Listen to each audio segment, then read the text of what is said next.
টাকা ছাপিয়ে কেন বড়লোক হওয়া যায় না? অনেকে মনে করতে পারেন ইচ্ছামতো টাকা ছাপালে কেউ ধনী হয়ে যায় না কেন। এই বিষয়টি নিয়ে চিন্তা ভাবনা করেননি এমন মানুষ কম নয়। তবে বিষয়টি এত সহজ নয়, এর পেছনে রয়েছে অর্থনীতির জটিল হিসাব নিকাশ।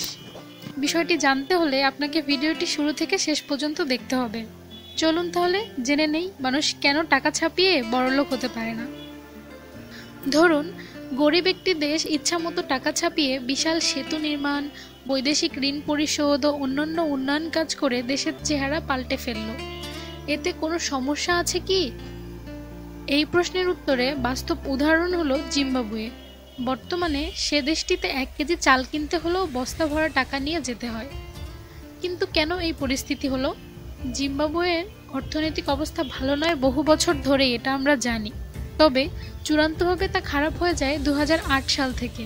জিম্বাবুয়ের সাবেক প্রেসিডেন্ট রবার্ট মুগাবে আর্থিক চাহিদা মেটাতে বিপুল পরিমাণ মুদ্রা ছাপানোর সিদ্ধান্ত নেন। অন্য সব অর্থনৈতিক সূত্রকে এজন্য উপেক্ষা করেছেন তিনি। ফলে এরপর যা হওয়ার তাই হয়েছে। প্রচুর পরিমাণে টাকা আছে দেশের সকল মানুষের হাতে, কিন্তু সেই টাকা দিয়ে জিনিস পাওয়া যাচ্ছে খুবই সামান্য। প্রতিদিনই বিপুল পরিমাণ মুদ্রাস্ফীতি ঘটছে দেশটিতে। এর হার এত বেশি দাঁড়ায় যে 2008 সালে তা 15,00,000% পৌঁছায়। যেখানে আমাদের দেশের কথায় বলি, বর্তমানে আমাদের দেশের মুদ্রাস্ফীতি মাত্র 5.5 থেকে 6.5% মধ্যে। এরপর নিরুপায় হয়ে জিম্বাবুয়ে সরকার তার দেশের মুদ্রাই বাতিল করে দিতে বাধ্য হয়েছে। তার বদলে এখন মার্কিন ডলার ও অন্যান্য ইউরোপিয়ান বৈদেশিক মুদ্রায় লেনদেন করতে বাধ্য হয় জিম্বাবুয়ে। কিন্তু বেশি টাকা ছাপালে এমন সমস্যা হয় কেন দেশে? কারণ দেশের মোট সম্পদের সঙ্গে মুদ্রা ছাপানোর সঙ্গতিপূর্ণ হতে হয়। সম্পদের চেয়ে মুদ্রা বেশি ছাপালে দ্রব্যমূল্যের দাম বেড়ে যায়। ছোট্ট একটি উদাহরণ দিচ্ছি। ধরি, ছোট একটি দেশের সম্পদ বলতে রয়েছে 10টি কাঁঠাল। এখন সেই দেশে বছরে 20 টাকা প্রিন্ট করা হয়। ধরুন প্রতিটি কাঁঠালের মূল্য 2 টাকা। তাহলে দেশটির মোট সম্পদ ও হাতে থাকা অর্থ সমান বা ভারসাম্যপূর্ণ হলো। পরের বছর দেশটি 40 টাকা প্রিন্ট করলো। তবে সেই 10টি কাঁঠালই সম্পদ হিসাবে পাওয়া গেল। যেহেতু দেশটিতে নতুন কোনো সম্পদ নেই, তাই 10টি কাঁঠালেই সেই 40 টাকা কিনতে বরাদ্দ হলো। অর্থাৎ প্রতিটি কাঁঠালের দাম 4 টাকা বা দ্বিগুণ হয়ে গেল, বেড়ে গেল দ্রব্যমূল্য। এভাবেই দেশের দ্রব্যমূল্য বেড়ে যাবে বাড়তি টাকা ছাপালে।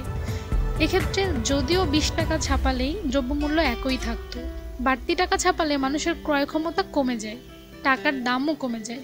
একে বলে মুদ্রাস্ফীতি। দেশে যেন বাড়তি টাকা না থাকে, সেজন্য টাকা ছাপানোর সঠিক পরিমাণ রীতিমতো বিশাল মাপের গবেষণা করে প্রতি বছর নির্ধারণ করতে হয়। এটি খুবই জটিল একটি প্রক্রিয়া। হিসাব ঠিক মতো করতে না পারলে দেশের মুদ্রাস্ফীতি বেড়ে যেতে পারে। আর তাই সঠিক মাত্রায় টাকা উৎপাদন করা অত্যন্ত গুরুত্বপূর্ণ একটি বিষয়। ইচ্ছা মতো টাকা ছাপানোর তো প্রশ্নই আসে না।